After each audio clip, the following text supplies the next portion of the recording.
Hi అండి. నేను మీ నాగశ్రీ. మన విజయలక్ష్మి 2019లో అనుకుంటా, 2020 ఫిబ్రవరిలో అనుకుంటా అమ్మాయికి మన సంస్థ ద్వారానే ఒక నార్మల్ పర్సన్తో మ్యారేజ్ చేయడం జరిగింది.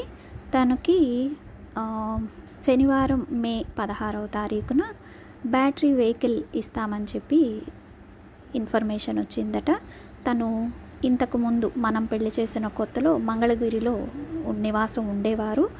అయితే ఇప్పుడు మన హుగ్లీకి దగ్గరలో మాసూర్ అనే ఊరికి వెళ్ళిపోవడం జరిగింది. వాళ్ళు అక్కడి నుంచి అమ్మాయి ప్రయాణమై మన దగ్గరకు వచ్చింది. మరి ఇక్కడ గుంటూరులో వెహికల్ ఇస్తున్నాము అంటే ఎక్కడ స్టే చేయాలో తెలియలేదు.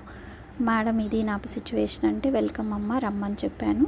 మన విజయలక్ష్మి శనివారం తెల్లవారుజామున 3:30 ప్రాంతంలో ఇంటి తలుపు తట్టింది. చక్కగా రెస్ట్ తీసుకొని కొద్దిగా అల్పాహారం చేసి అమ్మాయి వెళ్ళి వెహికల్ తీసుకుని వచ్చి మాతో టైం స్పెండ్ చేసుకుని మధ్యాహ్నం భోజనం చేసుకొని ఈవినింగ్ వెళ్తూ ఏదో తనకి మళ్ళీ ట్రైన్లో తినడానికి ఇబ్బంది లేకుండా కొద్దిగా పులిహార చేసి పెట్టాను. తను క్షేమంగా చేరానని చెప్పింది. కర్నూలు వెళ్తోంది. ఇంత మంచి సంతోషకరమైన ఒక స్వీట్ మెమరీని మాకు అందించినందుకు థ్యాంక్ యూ చెప్తూ విజయలక్ష్మికి, మా పిల్లలు ఎప్పుడూ ఇలాగే తరచూ మాతో కమ్యూనికేట్ అయి ఉన్నందుకు మేము ఆ విశ్వానికి కృతజ్ఞతలు తెలియపరుస్తున్నాము. Thank you.